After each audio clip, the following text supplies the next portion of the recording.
A charity that supports financially disadvantaged children says their waiting list is the longest it's been in 5 years. KidsCan provides food, shoes, wet weather gear and healthcare products to 646 low decile schools, but there are another 51 schools waitlisted for their support. And whilst many are in our largest cities, there's a growing number of schools well outside the main centres seeking KidsCan's support. One of them is Te Karaka Area School, inland from Gisborne on State Highway 2. In fact, as it winds through the Waiaweka Gorge, which we've just reported is now closed, we called the school's principal, Gordon Pepere, at lunchtime and asked him to describe the students in the school grounds outside his office. I've got kids who arrived this morning barefoot, and it is not tropical out here today. And speaking with a couple of my kids, I check on a couple of families regularly just to make sure that they've had something for breakfast and that they've actually got some lunch today. So those are some of the things that we're dealing with at the school. And I actually haven't been here long, so I've only been here about 12 months. So those are the sorts of things that part and parcel of the job that you have to support our kids with to make sure that they can enjoy the day while they're here. Gordon, what do you want from KidsCan? What sort of support do you need for those kids?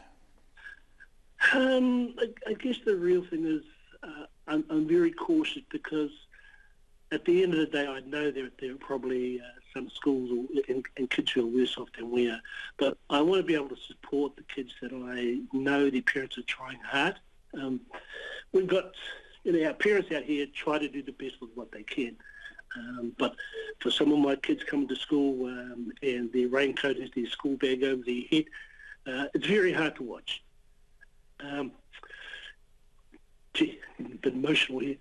But it's just being able to give those kids the basic things that will allow them to enjoy being at school and be able to live as a kid, enjoy their learning, and know that that we can actually provide some support for them without denting the mana of that individual or their families who try hard and don't really want a handout, but they want to know that they're doing the best that they can for their kids.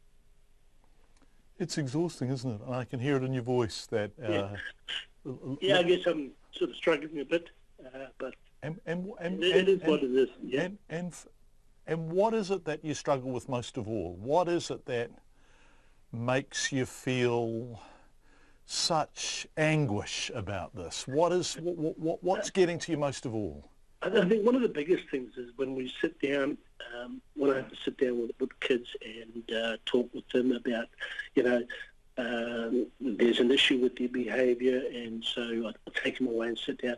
And you don't look at the behaviour. What you do is look at all the factors around it. And a lot of it comes down to I sit down with the kids and I guess we sort of lead to the things. Have you had breakfast this morning? And when you get the kids says no, and then so the next question is, well, have you got anything for lunch? I've already eaten it. And it may not be a hell of a lot. So... you look around for something, whether it's in my bag, whether it's in the staff room, fridge, whether it's food that the school gets. You try and give as much as you can to that student, but the thing is they don't want other people to see that you're actually feeding them. So you've got to do it and allow them to have their mana intact. And I guess that's make them feel good about themselves. They don't want to be seen as someone who's deprived. They want to think that they're normal kids, and so it's around that. But we do what we can to ensure that that those kids can get the best opportunities to do well for themselves. And hopefully, we'll be able to do that. And organisations like KidsCan, they come under a lot of pressure, those people, and I take my hat off to them. But, unfortunately, in a system where kids, poor kids are not a priority for our government, it's hard. It's really hard. Do you worry about them in the holidays when you're not there to, give them some kai, You do. You always do, because for that couple of weeks, you don't know where they're going to end up. You don't know what's going to happen. And we always know that. This year we're operating a holiday program, but I know that some of the kids who can't afford to come will be fringing. So, it's a matter of taking our resources and directing them elsewhere so that, for a period of time, these kids, if their parents do have seasonal work, then the parents are going to toss them and say, well, do I stay at home with my kid or do I try and go and earn some money? And so we need to sort of be thinking about, well, what is our priority right here? For me, it's about making sure that these kids are safe. That safety thing is critical.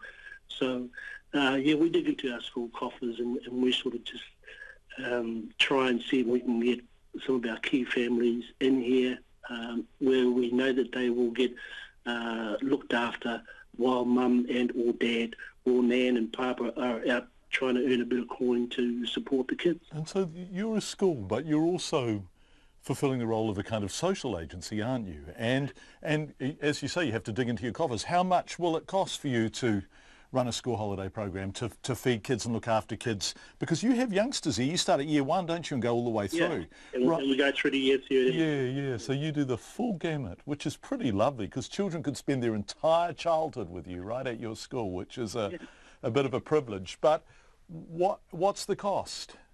I guess there are two ways. So there is a financial cost in terms of you look at the bank balance, but I guess if you look at the cost in terms of looking at kids with smiles on faces and being real happy about what they're able to participate in and what the school is able to support them with, then you don't look at that. You don't count that.